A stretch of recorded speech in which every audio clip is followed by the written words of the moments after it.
Right now, we're following more breaking news out of Grand Blanc Township in Michigan, where 4 people were killed Sunday in a church attack. Police are swarming a vehicle that just drove through a barricade. I want to go live right now to CNN's Lee Waldman. She's on the scene for us. What do you know, Lee? What is happening?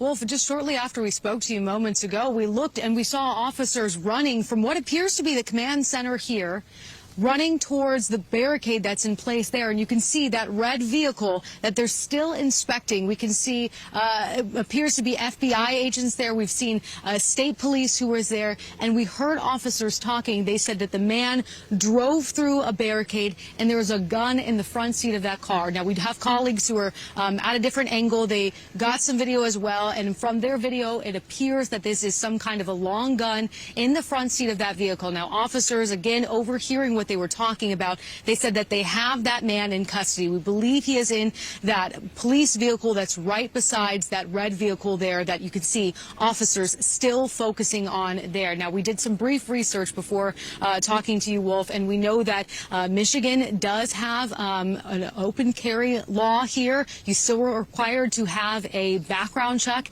in order to purchase a weapon. To have concealed carry, you have to have a specialized license for that.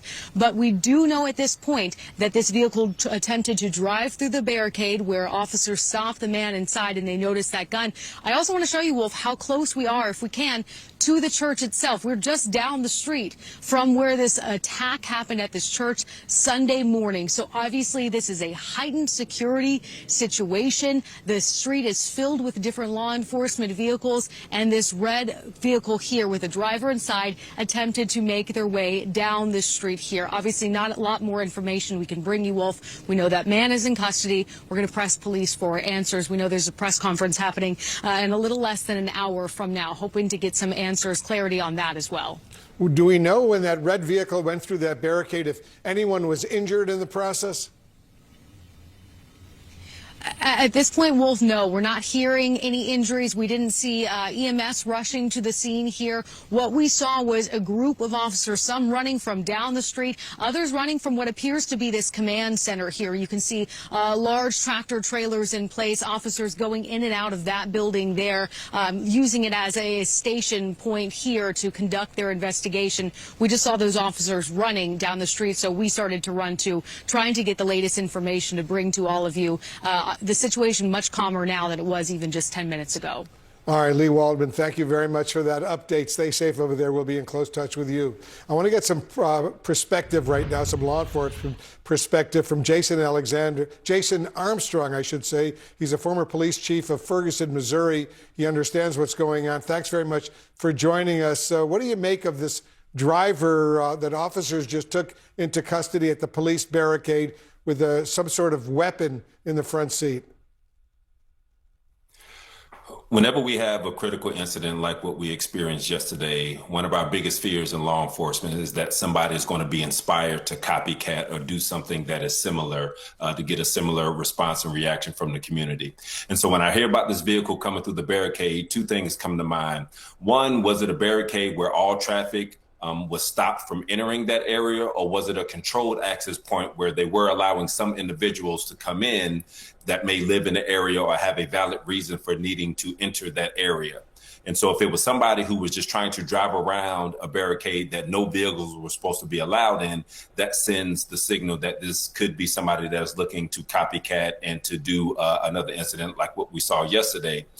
It also could be somebody who was in that area for a valid reason, but because law enforcement is going to be on such high alert, worried about a similar incident or a copycat, that if they saw that weapon inside the vehicle, that's going to trigger a very heavy response from law enforcement in that area. I know, Jason, you're not involved in this investigation, but what will federal and local authorities, for that matter, be focusing in on?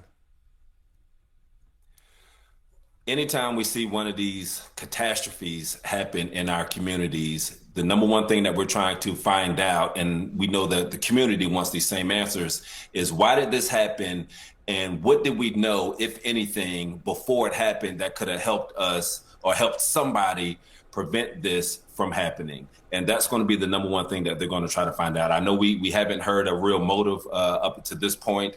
They're going to be looking to see what the motive is and looking to see where there are any points along the trajectory of this individual getting to what he carried out yesterday that we could have interceded and potentially prevented this from happening, because every community is on edge these days that they're going to be the next one. And Yes. as law enforcement, we're going to be doing everything in our power to prevent it.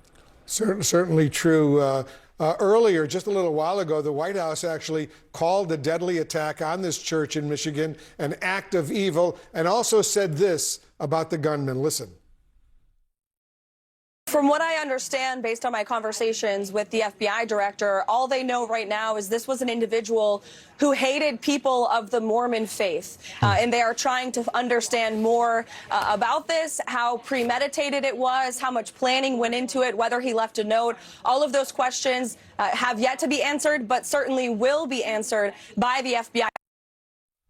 When you hear that, Jason, what are some of the other questions you have right now that you would like to have answered? What contributed to this individual's hatred towards the Mormon faith? And what can we learn from this situation where we see, people take to social media and just some of the rhetoric that we see going on in the country right now, where we're living in a time where divisiveness seems to be people's automatic default, and the things that they're talking about, to see what we can do to strategize better as law enforcement, how we can help educate the public and the community of ways that they can help us try to combat some of these ills that we're seeing, because we know, the weapons are out in distribution. And so the weapons are out on the streets. If somebody wants to do something like this, typically they're going to have access and the means to be able to get their hands on a weapon to carry it out. And so it has to be a collective response, law enforcement and people in the community looking for ways that we can combat this. And I want to remind our viewers of some of the most heinous attacks on this nation's houses of worship in recent years. Not long ago, churches, synagogues, mosques were recognized for being sacred and rarely targeted. But that has clearly changed. Look at the screen. You see what happened at the Church of the Annunciation in Minneapolis recently. 2 children killed, several others injured. And you go back in October of 2018, the Tree of Life Synagogue in Pittsburgh, 11 Jews fatally shot by a white supremacist as these Jews were praying on a Saturday morning. And there have been other incidents along those lines. What does all that say to you? That we're in a terrible place in society where people feel as though this is what they need to do or what they should do to get the attention that they're trying to get, to send the message that they want to send, or and stoke the fear in communities that they want to stoke. And we have to do just really some self-reflection as where we are as a nation, when we see that our most sacred places now are becoming, these locations that people have to go in fear, where they should be going there just to be in peace.